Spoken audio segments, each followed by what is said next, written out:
আসতে বাবা, আমরা যদি কেউ একটু বড় ব্যবসায়ী হই বা কেউ একটু ভালো চাকরি বাকরি করি, টাকা পয়সা থাকে আর কি, আমাদের অহংকার থাকে। ভগবান আজকে দেখো সারা জগতের মালিক হয়ে গরু চড়াচ্ছে, কোনো অহংকার নেই।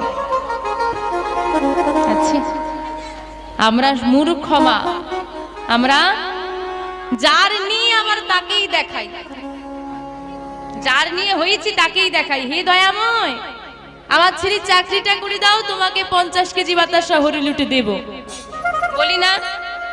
50 কেজি বাতাসার লোভ দেখিয়ে 50,000 টাকার চাকরি নিয়ে নেওয়ার ধান্দা আমাদের। আর যদি চাকরিটা ছেলের না হয়, 50 কেজি বাতাসা ছাড়ো, 50 বাতাসাও দয়াময়ের মন্দিরে আসে না, আর মায়েরও দেখা মেলে না, তাই তো? যখন আমার প্রিয়